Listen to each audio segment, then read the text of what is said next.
করেছি। প্রথমে বলি ওম নমঃ শিবায়, ওম মা কামাখ্যায় নমঃ এবং ওম শ্রী শ্রী সিদ্ধিদাতা গণেশায় নমঃ। এই বলে আজকে আমি আপনাদের সামনে আবার জ্যোতিষের প্রোগ্রাম শুরু করছি। তো আজকে জ্যোতিষ সংক্রান্ত ব্যাপারে কিছু বলার আগে প্রথমে যেটি বলবো সেটি হচ্ছে একটি অ্যানাউন্সমেন্ট। প্রথমে আপনাদের কটি ভালো খবর শুনিয়ে রাখি যে আগামী মাস থেকে আমার গুয়াহাটিতে গণেশগুড়ি বলে একটি জায়গা আছে, সেখানে মা কামাখ্যা মন্দিরের পাশেই গুয়াহাটিতে একটি নতুন চেম্বার ওপেনিং হচ্ছে।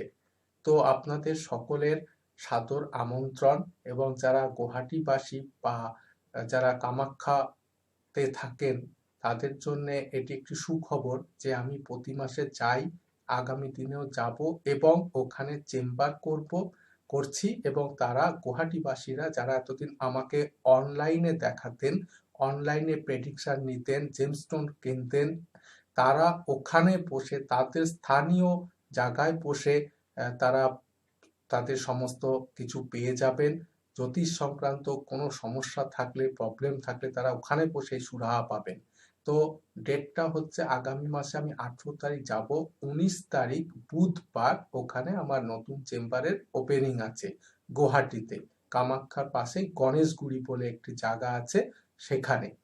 তো এটি গুয়াহাটিবাসী এবং সবার জন্য খুব সুখবর। আরেকটি সুখবর হচ্ছে যে আমার এই আর্ট শাস্ত্রী টিভি চ্যানেলটি আপনারা কিছুদিনের মধ্যে গুগল www.google.in এ ক্লিক করলেই আপনারা বাকি আর সমস্ত যারা পপুলার এবং বিগ স্যাটেলাইট বা বেস চ্যানেল আছে সেই চ্যানেলের পাশাপাশি আমার এই আর্ট শাস্ত্রী টিভি চ্যানেলটিকেও আপনারা সার্চ করলে, গুগলে সার্চ করলেই দেখতে পাবেন। তো খুব তাড়াতাড়ি ওটি গুগল নেটে চলে আসছে এবং বড় বড় যে সমস্ত স্যাটেলাইট চ্যানেল আছে তার পাশাপাশি এটিও একটি থাকবে। এখানে শুধুমাত্র আপনারা ক্লিক করলে, এবং আরেকটি ভালো খবর হচ্ছে আমরা ওটাকে একটি ফেসবুক পেজও করে দিয়েছি।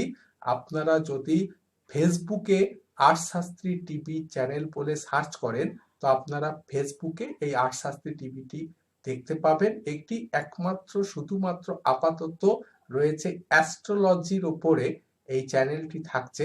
আগামী দিনে ইচ্ছা আছে এটিকে আরো কিছু করতে, ল বা আদার কিছু নিয়ে এটির উপর প্রোগ্রাম করতে। যারা এটা করতে চান আমার সঙ্গে যোগাযোগ করবেন, আমার এখানে তারা বসতে পারবেন। তো এটি ছিল আর্ট শাস্ত্রী টিভি চ্যানেলের। এটি ইউটিউবে আপনার 24x7 24 ঘন্টা 7 দিনই দেখতে পাবেন। এছাড়া ডেইলি মোশন, হ্যালো টিউবেও আপনারা দেখতে পাবেন। এটি ছিল আরেকটি ঘোষণা। আচ্ছা, এবার যেটা বলবো অ্যানাউন্সমেন্ট, সেটা হচ্ছে আগামী মাসের 19 তারিখ বুধবার আমি যাচ্ছি। 18 তারিখ যাব, 19 তারিখ বুধবার আগামী মাসের মানে এপ্রিল মাসের। আপনারা সবাই জানেন যে আমি প্রতি মাসে একবার করে মা কামাখ্যা মন্দিরে যাই পুজো পাঠ দিতে, হোম যজ্ঞ করাতে, এবং আমার সঙ্গে আমি আমার ক্লায়েন্ট বন্ধুদেরকেও নিয়ে যাই যাদের সংসারে বিভিন্ন অশান্তি রয়েছে, সমস্যা রয়েছে, যাদের জীবন খুব দুর্বিষহ হয়ে গেছে, তাদের জন্য এটি করা হয়ে থাকে। প্রতি মাসে যাওয়া হয় এই কামাখ্যা মন্দিরে। এ মাসেও হয়েছিল, মার্চ মাসে।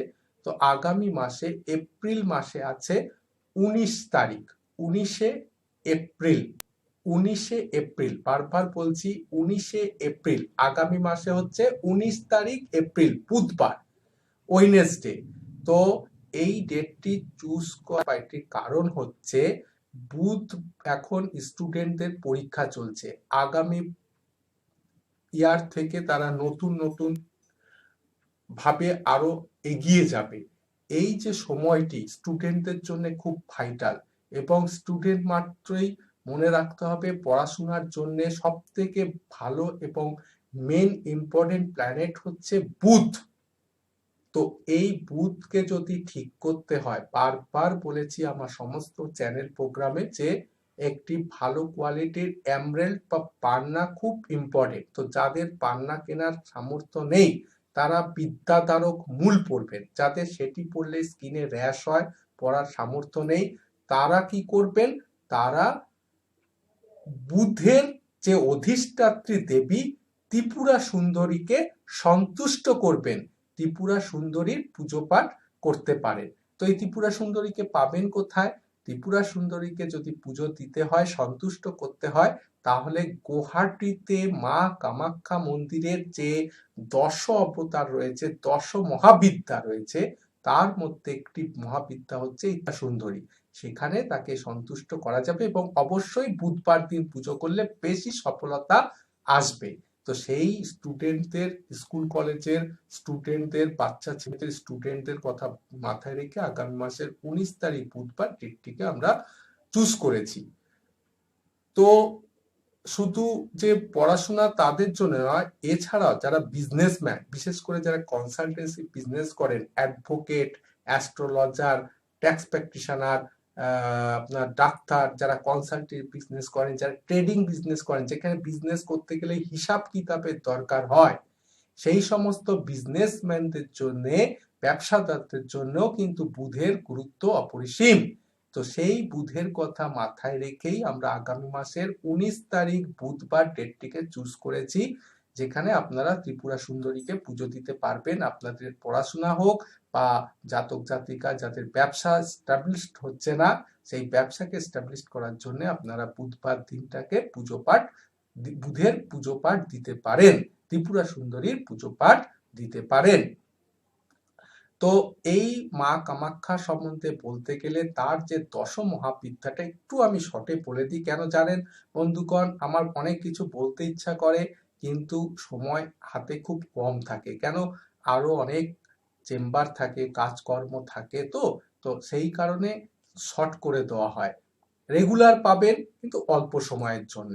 তো যাই হোক, আমি 10 মহাবিদ্যাটা, মা কামাখ্যার 10 মহাবিদ্যাটা একটু বলে দিচ্ছি। মা কামাখ্যার 10 মহাবিদ্যার মধ্যে প্রথম আছেন দক্ষিণাকালী, যাকে পুজো পাঠ দিলে আপনারা শনি বা রাহুকে সন্তুষ্ট করতে পারবেন, কেন শনি বা রাহু দক্ষিণাকালীর ভক্ত ছিলেন। তারপরে হচ্ছেন কমলা, যাকে পুজো দিলে আপনারা চন্দ্র বা মা লক্ষ্মীর পুজো হয়ে যায়, সন্তুষ্ট হয়ে যান। তারপর হচ্ছেন তারা, যাকে পুজো দিলে বৃহস্পতি, আপনারা জানেন বৃহস্পতির অধিষ্ঠাত্রী দেবী মা তারা, তো অনেকে তারাপীঠে যান, তো কামাখ্যা গিয়েও তারাকে সন্তুষ্ট করলে ওটি আরো বড় সিদ্ধপীঠ মা কামাখ্যা মন্দির। তো মা কামাখ্যায় যদি যে তারাকে যে পুজো দেবেন, সন্তুষ্ট করবেন, তার বৃহস্পতির থেকে আপনারা সুফল পাবেন, বৃহস্পতি গ্রহ থেকে।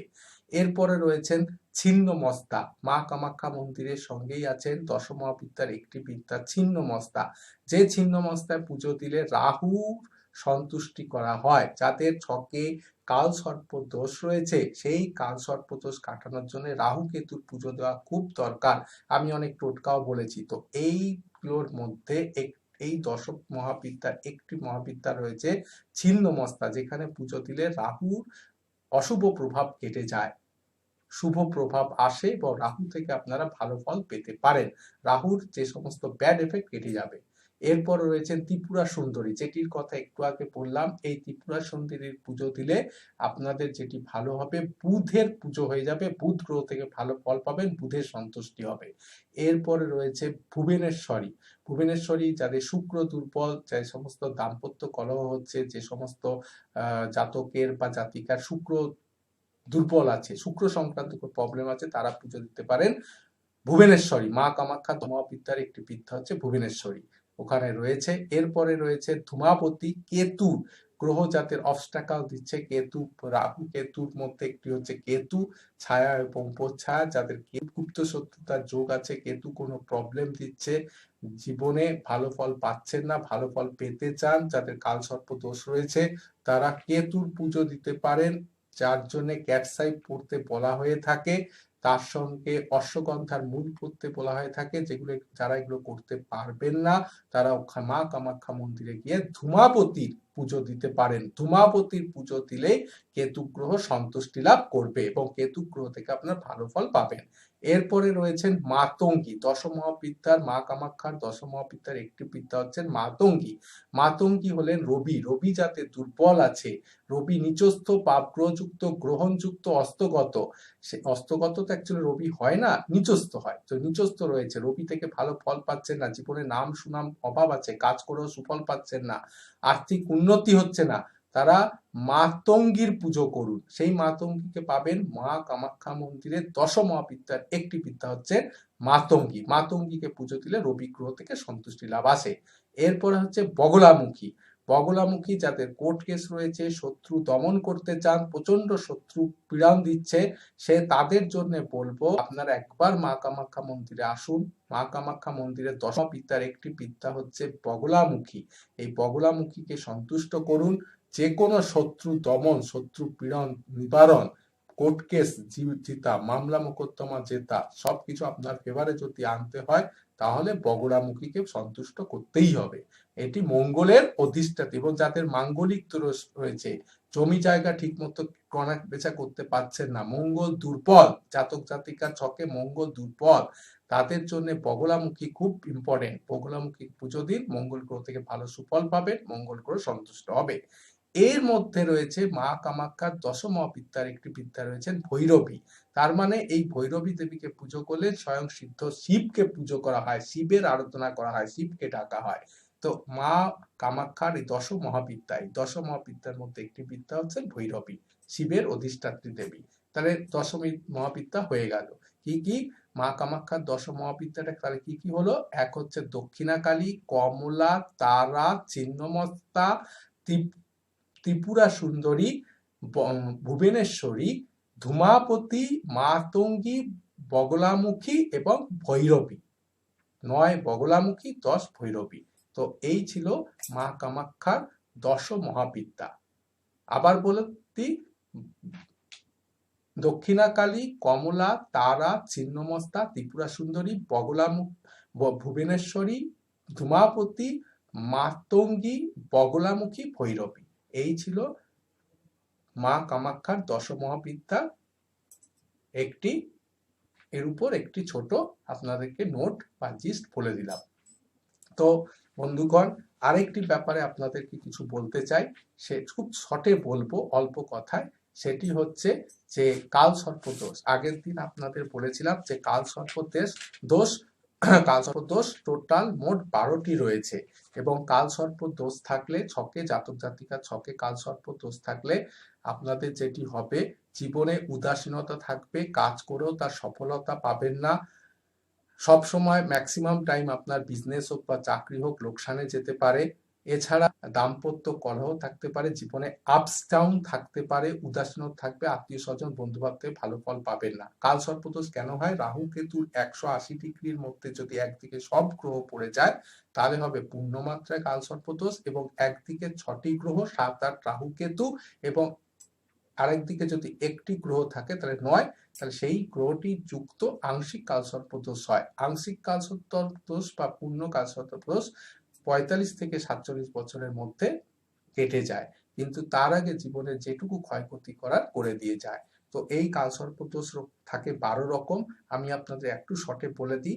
এক হচ্ছে অনন্তনাগ কালসর্প দোষ, 2 কুলিক কালসর্প দোষ, 3 বাসুকি কালসর্প দোষ, 4 শঙ্খপাত কালসর্প দোষ, 5 পদ্ম কালসর্প দোষ, 6 মহাপদ্ম কালসর্প দোষ। এছাড়া রয়েছে 7 তক্ষক কালসর্প দোষ, 8 কর্কটক কালসর্প দোষ, 9 শঙ্খচূড় কালসর্প দোষ, 10 ঘাতক কালসর্প দোষ, 11 বিষধর কালসর্প দোষ এবং 12 শেষনাগ কালসর্প দোষ। তো এই যে 12 রকমের কালসর্প দোষ, তার মধ্যে আগের দিন আমি কুলিক কালসর্প দোষ এবং অনন্তনাগ কালসর্প দোষ নিয়ে কিছু বলেছিলাম। আজ আপনাদেরকে আরো 2টি কালসর্প দোষ নিয়ে একটু শর্টে জিস্ট বলবো। এক হচ্ছে বাসুকি কালসর্প যোগ। যদি তৃতীয় জাতক জাতিকার ছকের মধ্যে লগ্ন সাপেক্ষে তৃতীয় ও নবম ভাবের মধ্যে যদি কালসর্প যোগ সৃষ্টি হয়, তৃতীয় ভাব লগ্ন সাপেক্ষে এবং নবম ভাবের মধ্যে কালসর্প যোগ সৃষ্টি হয়, তাহলে তাকে বাসুকি কালসর্প যোগ বলে। ফলাফল, এই যোগে জাতক জাতিকার পারিপার্শ্বিক ঝামেলা হবে, ঝামেলা বোঝায়, জীবনের প্রতিষ্ঠার ক্ষেত্রে বাধা হবে। এটি ছিল বাসুকি কালসর্প দোষ। এর সঙ্গে আরেকটি বলে দিই, শঙ্খপাত কালসর্প দোষ। এই শঙ্খপাত কালসর্প দোষ হবে লগ্ন সাপেক্ষে চতুর্থ ও দশম ভাবের মধ্যে যদি কোনো কালসর্প, চতুর্থ এবং দশম ভাবের মধ্যে যদি কোনো কালসর্প দোষ সৃষ্টি হয় তখন তাকে বলা হয় শঙ্খপাত কালসর্পযোগ, তখন তাকে বলা হয় শঙ্খপাত কালসর্পযোগ। এর ফলে, এই যোগাযোগের ফলে জাতক জাতিকার স্থাবর সম্পত্তি নিয়ে, সম্পত্তি বা সম্পদ নিয়ে ঝামেলা হবে, ঝামেলা বোঝায়। কাজের লোক বা দাস দাসী ঘন ঘন পরিবর্তন হতে পারে। বাড়িতে বা অফিসে যদি কাজের লোক বা দাস দাসী থাকে, তারা রেগুলার চেঞ্জ হবে বা ঘন ঘন পরিবর্তনটাকে বোঝায়। এই ছিল আজকে বাসুকি কালসর্পযোগ এবং শঙ্খপাত কালসর্পযোগ নিয়ে, হ্যাঁ, শঙ্খপাত কালসর্পযোগ নিয়ে কিছু কথা। এরপরে আগামী দিনে আরো অনেক কিছু বলবো। আজকে সময় খুব অল্প, শেষ হয়ে এসেছে। তো আপনাদেরকে শুধু এটিই বলবো যে আপনারা মা কামাখ্যা মন্দিরে আমি প্রতি মাসে যাই, মাসেও গেছিলাম, আগামী মাসে যাব 18 তারিখ, যে 19 তারিখ পুজো পাঠ হোমযজ্ঞ আছে। তো আপনারা আসুন মা কামাখ্যা মন্দিরে, খুব ভালো লাগবে। আপনাদের যা মনস্কামনা ওখানে ডাইরেক্ট বলবেন, আপনাদের পুজো পাঠ হোমযজ্ঞ করিয়ে দেওয়া হবে। এবং যারা যেতে পারছেন না, তারা আমার ওয়েবসাইটের মাধ্যমে, আমার একটি ফোন নাম্বার হচ্ছে 8337879366, এটি ফোন নাম্বার আছে। এছাড়া হোয়াটসঅ্যাপ নাম্বার আছে এবং একটি ওয়েবসাইট হচ্ছে www.drrajashastri.webly.com। এই ফোন নাম্বার, ওয়েবসাইটের মাধ্যমে আপনারা আপনাদের যৎ সামান্য দক্ষিণা দিয়ে দেবেন এবং নাম গোত্র দেবেন। নাম গোত্র ছাড়া কিন্তু কোনো পুজো নেওয়া হবে না। নাম গোত্র দেবেন, আমরা আপনাদের পুজো দিয়ে আপনারা যখন ফিরবো আমার কাছ থেকে, আমার স্টাফের বন্ধুর কাছ থেকে আপনার যৎ সামান্য ফল, প্রসাদ, ফুল, জল যা আছে পুজো নিয়ে যাবেন, কালেক্ট করে নিয়ে যাবেন। তো আগামী মাসে হচ্ছে 19 তারিখ মা কামাখ্যা মন্দিরে আছে পুজো পাঠ হোমযজ্ঞ। তো আপনারা আসুন, চলুন, খুব ভালো লাগবে, আপনাদের মনস্কামনা জানাবেন। তো এই বলে আজকে প্রোগ্রাম শেষ করব। ভালো থাকবেন, সুখে থাকবেন, সুন্দর থাকবেন। ওম নমঃ শিবায়, ওম মা কামাখ্যায় নমঃ এবং ওম শ্রী শ্রী সিদ্ধিদাতা গণেশায় নমঃ। এই বলে আজ প্রোগ্রাম এখানে শেষ করছি। নমস্কার, ধন্যবাদ, ভালো থাকবেন।